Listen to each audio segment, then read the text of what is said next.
They saw us as the joke of the galaxy. To the Galactic Empire, humanity was a fluky and accidental species that had stumbled its way into the stars. We didn't possess the elegance of the Alvari, the precision of the Takari, or the computational mastery of the Sindmine conglomerate. Our ships weren't carved from crystal or powered by quantum singularities. They were bolted together in orbital scrapyards, fused with whatever tech we could reverse engineer or steal, and patched with more stubbornness than sense. We were called the Welders, not as a compliment. Empire propaganda routinely featured images of our so-called spacecraft, derisively comparing them to floating dumpsters, rusted relics held together by tape, prayer, and delusion. Alien diplomats chuckled behind closed doors. Imperial analysts didn't even factor our military capabilities into their models. When we sent emissaries to negotiate alliances or resource rights, they were patronized,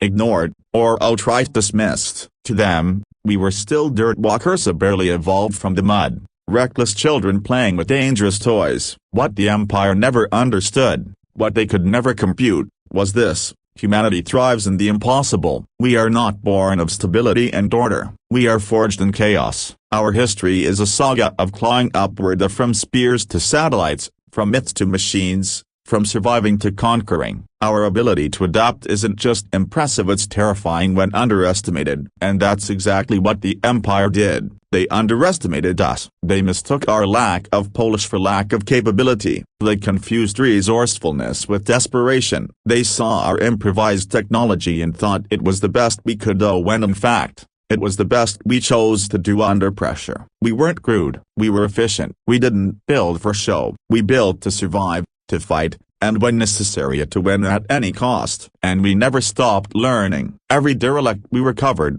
every system we hacked, every fragment of alien code we decrypted, it all went into the melting pot of human innovation. Our scrap ships were more than patched together hulks. They were silent predators, hiding centuries of hybrid tech in plain sight. The Empire's mistake was not simply laughing at us, it was believing their own propaganda. So when they saw the junk ship parked on the edge of the Sol system, they didn't see a threat. They saw a mistake, a salvage vessel, an unarmed prototype perhaps, powered by outdated ion thrusters and wishful thinking. They sent a fleet not to fight, but to mock, to record the moment they wiped a primitive species off the galactic map. They sent a message before they fired, a single word: surrender. We didn't respond, not with words. We let the ship do the talking. What followed wasn't just a battle, it was a reckoning. And as fire bloomed in orbit and their command vessels disintegrated under weapons they didn't even understand, the Empire began to realize what they were dealing with. Not primitives, not welders, not an upstart species begging for a seat at the table, but something far more dangerous, something ancient, something inevitable. They called us a joke, and in the end, the only ones laughing a broken bar were us. They called it the scrap ship. To the Galactic Empire's high command, it was barely worth scanning an asymmetrical hulk of welded plates, exposed tubing, and mismatched drive coils, limping across the void like a wounded animal. Its heat signature was erratic, its systems flickering with inconsistent pulses, and its weapon ports, if they existed at all, seemed obsolete by a few thousand cycles. To seasoned Imperial tacticians, it looked like a civilian salvage barge that had somehow wandered too close to restricted space. What they didn't know, what they couldn't know, was that every dented panel, every flicker of static, and every burst of inconsistent energy was deliberate. That ship wasn't built to impress, it was built to deceive. Humanity had watched, listened, and most importantly, learned. For decades, we'd been scavengers on the fringes of the Empire's conquests, piecing together fragments of alien tech from war zones and forgotten colonies. We saw how the Empire moved. We studied how they fought. We even learned how they thought, how deeply they relied on efficiency, structure, and predictability. So we built a ship that was none of those things. At first glance, it looked like a failed experiment. At second glance, it looked like a trap. And by the time the Imperial fleet realized the truth, it was already too late. Inside that ragged shell was a marvel of engineering at the pinnacle of hybrid design. Layers of human and alien technology fused together not just to work, but to outthink anything thrown at it. Its surface bristled with stealth hardpoints, its hull lined with reactive nanometal that shimmered like heat haze when struck. Its energy Korea, a volatile prototype reverse-engineered from forbidden synth mine schematics, was capable of zero-point surges strong enough to tear through warship armor like paper. But none of this was visible from the outside. It was the perfect weapon cloaked in mockery, and the Empire, proud and arrogant, never imagined that the galaxy's so-called junkyard apes could produce something so cunning. When they opened fire, they expected surrender, or silence. What they got instead was retaliation so fast, so precise, that entire command ships were erased before their captains could process what was happening. One moment they were sneering at a failed species with rusted ships and scavenged dreams. The next, they were watching their fleet collapse around them in a storm of plasma and electromagnetic hellfire. The Empire had always seen war as a chess match, calculated, structured, predictable. But humans? We never played by their rules. We turned a scrapyard into a forge, we turned weakness into camouflage, and we turned a single ship into a myth, the one that would be whispered across the stars long after the last Imperial flag had turned to ash. The scrap ship was never a mistake, it was a message. We don't need elegance, we don't need approval, we just need one shot, and when we take it, we don't miss. They didn't understand how we thought. To them, technology was a straight linear, polished, pristine, perfected over centuries in towering academies and corporate labs. Everything was built for status, for symmetry, for aesthetics as much as the function. The cruisers were flawless, gold-trimmed behemoths powered by crystal cores and nanofiber drives. Their scientists wore robes of rank and argued about purity of design. Their engineers laughed at asymmetry, at redundancy, at primitive fail-safes. And then they saw our ship, a grotesque patchwork of plating, visible wiring, and weapon systems no eye would dare integrate. The hull was scorched in places, its angles jagged and brutal. It didn't glide, it growled through space, like it was daring physics to object. It was ugly, monstrous, even. But there was genius in every welded seam. They couldn't see it, but that was the point. Because human design isn't about elegancia, it's about adaptation. Our engineers aren't artisans working in sterile perfection. They're battlefield alchemists,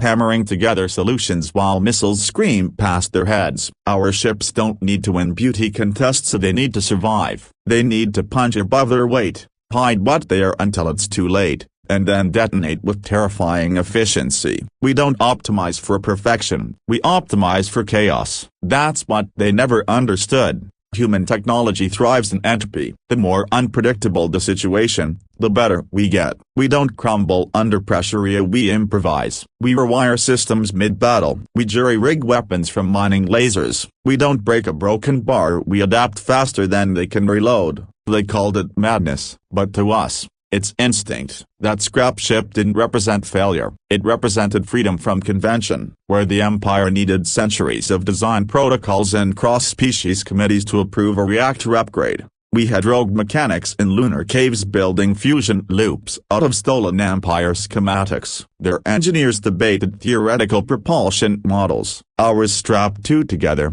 hit the button, and held on. And when that ship finally moved to really move it up, it didn't glide like a work of art. It lunged. The first time it fired, it didn't send one clean beam. It unleashed a storm of scatterblasts, EMP pulses, kinetic harpoons, guided flak bursts, and a gravitic shear wave all at once. It was ugly, brutal, and mildly inefficient by their standards. But it worked. It tore their formation to pieces. While their eyes tried to make sense of the irregular firing patterns, while their targeting systems hesitated at the scrambled IFF signals and nonsensical power curves, our ship just kept coming. Faster, deadlier, smarter. That's the real secret to humanity's tech. It doesn't make sense. Not until you're already losing. They called it primitive. From the moment their long-range scanners caught a glimpse of its angular silhouette drifting above Earth, the Empire's admirals were unimpressed. The high-born tacticians, draped in robes of starlight and burdened with generations of inherited pride, leaned forward to sneer. Their fleets had crushed civilizations for less. Compared to their vast and gleaming warships, the human vessel could have broken bar accidental. A Frankenstein's monster stitched from spare parts, outdated systems, and guesswork. But that wasn't a ship drifting in orbit. It was a trap. The humans had studied them, quietly, patiently. We had listened through back channels, mapped their hyperspace routes, decrypted their encrypted transmissions. The Empire never once suspected that the species they deemed barely Tier 2 had been preparing a battlefield right beneath their noses. We knew how they moved, how they thought, how they fought, and so we laid the bait. The scrap ship was left visibly just long enough. Every detail had been calculated. The irregular pulse of its engine core, the seemingly vulnerable gaps in its armor, even the outdated M signature it gave off. It was a masterstroke of deception, wrapped in luster and silence. Naturally, the Empire took it. Their fleet approached Earth not as conquerors, but as aristocrats at a parade. 30 vessels strong, each with firepower enough to glass a moon. They were so confident in their superiority that they transmitted a live holofeed across the galactic net. A warning, they said, an example of what happens when primitives forget their place. And still, we waited. We let them move into position. We let them orbit. We let them smile. Then came the silence, the kind of silence that creeps across every open frequency like a cold wind through metal corridors. They expected fear, begging, a surrender plea. Instead, all they got was quiet. And then, the lights on the human ship changed, just a flicker at first. Then a deep, pulsing green from within its hull. The scrap ship rotated slowly, methodically, toward the heart of their formation. Its thrusters, which had appeared barely functional, flared with an energy signature no Imperial ship had seen before. Its hull began to shift, expanding, unfolding, revealing hidden weapons platforms, interlocking defensive rings, and a core that began to hum with terrifying resonance. By the time the Empire realized it wasn't a trip, they were already inside it. The first shot didn't come from the human ship. It came from the Empire's forward dreadnought, a desperate, panicked, trying to regain control of a situation it no longer understood. It missed. The second shot didn't. The human ship retaliated, and not with one weapon, but with dozens. Energy beams carved through capital hulls. Kinetic slugs ripped through shielding like tissue. Mines they hadn't even noticed detached from Earth's orbit and detonated in perfect sync. Ships designed for superiority died without ever understanding how. What looked like a broken bar had always been a slaughterhouse. And above it all, the scrap ship is still ugly, still asymmetrical, still utterly terrifying. Hovered like a judge delivering its final sentence. Not a single human transmission was sent during the battle. Not a single word of mercy or explanation. Because that ship wasn't there to talk. It was there to teach. They mocked what they couldn't understand, and they died in orbit because of it. They thought they were dealing with primitives. In the glittering halls of the Imperial War Council, humanity's name barely registered. To them,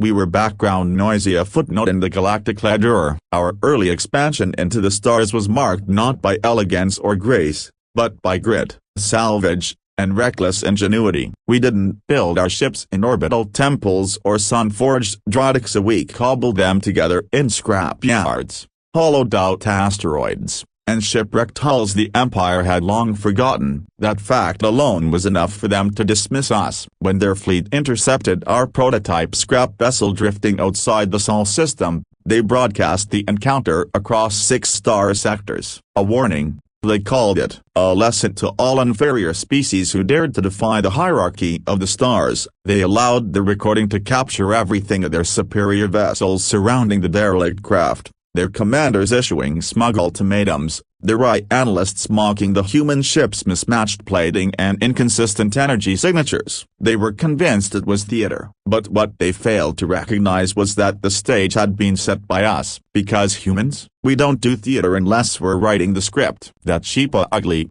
erratic, and seemingly inert, it was never a prototype. It was a predator, camouflaged in luster and silence. Every patch of hull was reinforced nanometal. Every loose wire, a deception. Every flickering signal, a calculated misdirection. They surrounded it expecting surrender. Instead, they walked into a kill zone so precisely crafted that it didn't just respond to aggression, it anticipated it. The Empire thought they understood war, but their wars were clean, calculated, and predictable. Ours never are. Our wars are personal. They're fought by survivors, not strategists. By people who know that when everything falls apart, innovation isn't optional, it's survival. Our engineers are soldiers, our scientists are saboteurs, And our pilots, they're gamblers who bet everything on one thing: the enemy underestimating us. And that bet, it paid off in fire. The moment their lead cruiser powered up weapons, the scrap ship came alive, not with shields but with counter-hack pulses that turned their targeting systems against them, not with lasers but with a wave of magnetoplasma torpedoes that tore through the hulls of ships that had never known defeat. Within 19 seconds, the first 3 enemy vessels were silent. Within 40, the formation was in disarray. Within 90, the fleet was no more. The Empire had arrived to record a warning. Instead, they recorded a massacre. And still, we didn't transmit a single word. Not until the last of their ships burned out against Earth's atmosphere. Only then did our ship broadcast one phrase: "Lesson received." And with that, the transmission ended. They underestimated humanity. They mocked our scrap. They assumed we were behind simply because we didn't look like them or because we didn't build our ships to shine. We build them to win. They saw our ship as garbage, not even a threat to just space debris that somehow moved under its own power. The Empire's fleet captains laughed when they first scanned it. Their command eye flagged it as an artifact-class anomaly, recommending no engagement necessary. It didn't match any known warship schematics, emitted no consistent power signature, and lacked any visible heavy armaments. From their perspective, it was a lump of steel and desperation barely worth acknowledging. So they didn't fire right away. They observed, they chuckled, they even recorded. The Imperial dreadnoughts closed in formation, flanking the vessel like vultures circling wounded prey. On every open frequency, they sent taunts mocking our design, our tech, our species. Some of their crew even bet credits on how long it would take before the scrap bucket broke down or tried to run. It didn't run. Instead, it rotated slowly, deliberately. Its trajectory was stable, too stable, and that was when a few of their junior officers began to notice. The silence wasn't hesitation, it was calculation. Every movement that seemed clunky was, in fact, efficient. Every spark, every sensor flicker a misdirect. But by the time those warnings reached the Admiralty, it was already too late. The first strike didn't come from the human ship. It came from nowhere. At least, that's what the Empire's logs recorded. One moment, everything was normal. The next, 3 cruisers simply vanished from sensors cut apart by a weapon they couldn't see, couldn't trace, couldn't block. The command ship scrambled to react, deploying shield arrays and ordering a full barrage. But the ship had already moved. Its core lit up with an impossible energy signature as something outside their understanding of physics. Not faster than light, not a wormhole, just gone. And when it reappeared, it wasn't alone. The scrap ship had been broadcasting a ghost signal, an encrypted swarm beacon, from behind asteroids, from dormant satellite husks, from the forgotten wrecks of old colonial wars, came dozens of smaller drones, fighter pods, and stealth miners, all tied to the same battle network, all invisible to Empire sensors until they fired. The trap didn't close, it exploded. The Empire's fleet, designed to intimidate and overwhelm, couldn't adapt to chaos. Their targeting systems choked on the noise. Their command hierarchy, so used to clean operations, froze in uncertainty. By the time they decided to retreat, over half their ships were already gone, and the human ship, still intact, still silent, still ugly as hell, but deadly, more than deadly. That day, the galaxy learned that beauty doesn't win wars, discipline doesn't always survive contact with desperation, and sometimes, a species you thought too primitive to matter becomes the one who writes the next rules of warfare. They saw a junker. What they got a broken bar was the beginning of the end. They thought we were bluffing. When the Galactic Empire analyzed the telemetry from our so-called scrap ship, their war analysts laughed. The vessel registered power surges inconsistent with standard propulsion. Its energy grid fluctuated erratically. Exposed wiring coiled like vines along its hull, some sparking intermittently, others completely inert. To their eyes, it was a miracle the ship stayed in orbit at all. A joke, a bluff, a scarecrow in space. Their commanders even joked that we had launched it as psychological warfare, hoping they'd believe we had something hidden in that mess of metal and madness. But what they failed to realize, or what they never grasped, was that everything they dismissed was designed with intent. We didn't bluff, we baited. Humanity had learned, over centuries, the true value of being underestimated. The Empire's flaw, its fatal, repeated flaw, was that it always fought the last war. It fought with predictability, with superiority, with assumption, and we exploited every one of those assumptions. Our scrap ship was never meant to match their elegance. It was never meant to outshine their fleets or inspire awe. Its purpose was singular: survive the first shot, and destroy everything after. Inside that uneven hull was an array of disruptive tech the galaxy had never seen deployed in one veil, because no other species would dare to do it. But humans, we dare. That's who we are. They saw exposed wiring. We saw rapid access repair protocols. They saw inconsistent energy. We saw a power distribution system that could reroute in real time, even after sustaining catastrophic damage. They saw broken symmetry. We saw a vessel designed to never present a predictable attack angle. Every flaw they mocked was a strength we engineered. When they finally surrounded the ship and demanded surrender, there was a pause, a silence that crackled through every open comm. Then the ship rotated, slowly, as if acknowledging their presence, a broken bar, and then, without warning, it broadcast one phrase across all bands: "We don't bluff." That's when the hull split open, not from damage, from transformation. Weapon arrays extended, compartments reconfigured, and deep within the ship's belly, a volatile energy core pulsed to life, fusing stolen Empire plasma with human zero-point theory. In the next 10 seconds, 3 Imperial ships lost main power. In 2 detonated mid-maneuver, caught in gravitational shear waves emitted by weapons no one had ever seen fired outside the lab. By 60 seconds, the scrap ship had carved a hole in their battle line. It didn't do it with overwhelming force. It did it with unpredictability, with tactics they didn't know how to counter, with weapons that burned hotter, moved faster, and struck harder than their models could process. What they saw as bluff, a broken bar, was bait. What they believed was broken, a broken bar, was brilliant. And by the time they realized the truth, all they could do was watch as the last primitive ship standing tore through the remnants of a supposedly unstoppable armada. "We don't bluff, we build nightmares out of scrap." They said it wasn't even a real ship. To the Empire's naval architects, who sculpted their vessels like art and calibrated reactor flow with symphonic precision, our design looked like a failure.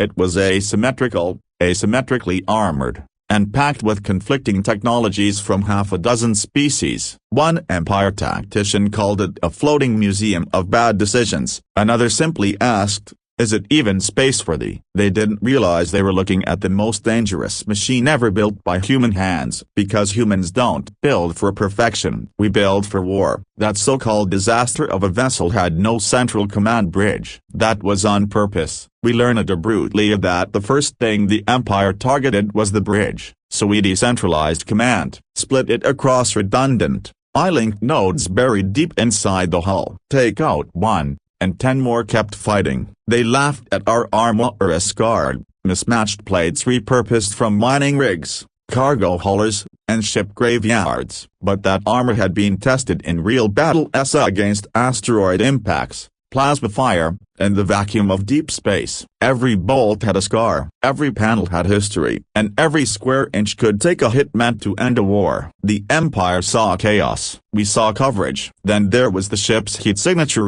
wildly unstable by their standards. But that wasn't a flaw. That was camouflage. We layered incompatible power sources to create misreads in their targeting systems. They couldn't get a lock because their sensors lied to them. Every reading, every spike, was noise in the signal by design. But the real terror lay inside the hull. Hidden beneath layers of scrap and shielding was a modular weapon core, interchangeable, hyperadaptive, and utterly illegal by galactic treaty. It could cycle from kinetic bombardment to focused EMP waves to raw gravitational distortions in under 6 seconds. The Empire had no record of such a system, no countermeasures, no warning, and that was just the front half. The rear of the ship housed the self-learning counter-AI, a digital predator trained not in simulated war games, but in real battles. It had logged over 1,000 engagements from humanity's darkest hours. It didn't follow rules. It learned your patterns, a broken bar, and then broke them. So when the Empire's fleet engaged,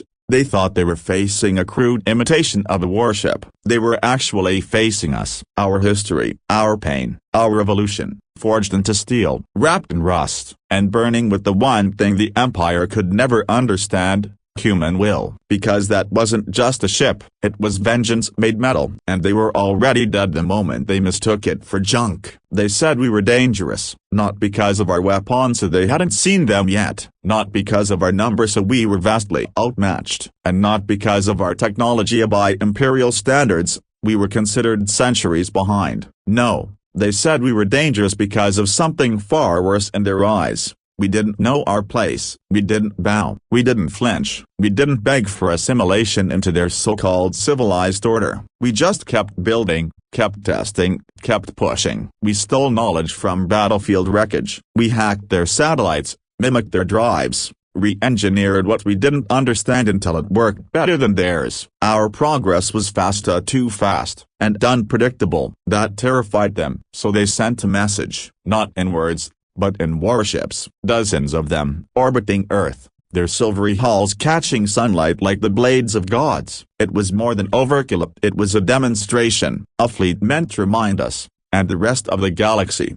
that humanity would never be allowed to rise. And still, we said nothing. We sent no diplomats, we issued no protest, we just powered up the ship. It rose from the shadows of Earth's orbital scrapyards like a ghost built from memory and fury. Its profile was jagged, its armor dented, mismatched, ugly to every alien eye that had been raised on symmetry and sterile perfection. No sleek lines, no polished surface, just bolts, steel, shield welds, exposed conduits. To them, it looked like desperation, but to us, it was legacy. That ship was every failure we'd ever learned from, every loss we'd endured, every insult, every invasion, every life sacrificed to survive in a galaxy that never wanted us. It was patched together from scavenged dreams and powered by stolen brilliance, and it held within its hull something no empire could manufacture, no eye could replicate: conviction. They demanded we surrender. We didn't answer. We opened fire, not first, not fast, but with purpose. Because we didn't build our ship to intimidate, we built it to end the fight. The first shot tore through their lead cruiser's command tower,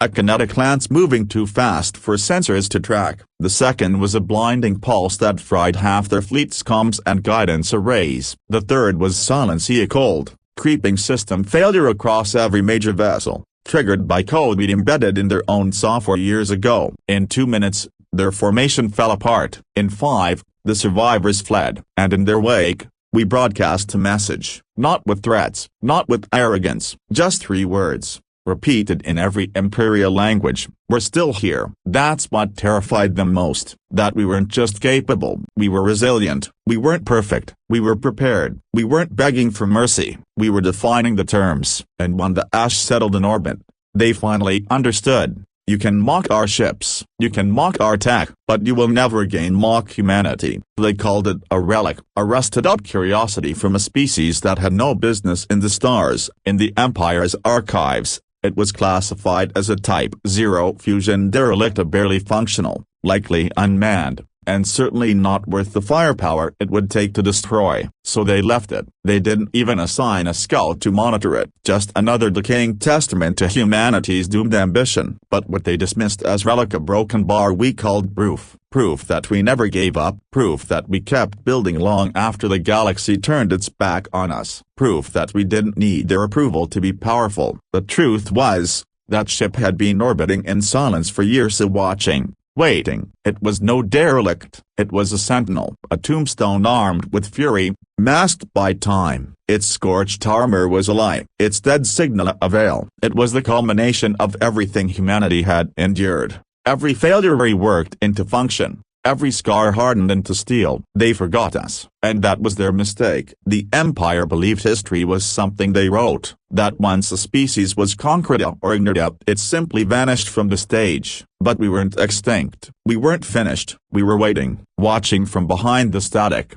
learning in silence, collecting the pieces of the galaxy's arrogance. And when the Empire returned to Earth, not in peace but in force, they thought it would be a clean operation, a footnote in their campaign logs, the suppression of a minor backwater species with delusions of grandeur. They didn't realize they were walking into a story that had already been written. That relic powered up the moment their first vessel crossed into our orbit, not slowly, not hesitantly, but with a fury that screamed across every comm band. Its systems came online in cascading wave as ancient fission reactors burning hotter than ever before, kinetic capacitors charging with deep red pulses, targeting arrays spinning like a beast waking from centuries of slumber. Their sensors scrambled, their comms fractured, and then the ship spoke. "You should have finished the story." That was the only warning. What followed was not a battle, it was a reclamation. Our relic was no antique, it was revenant, built in shadows,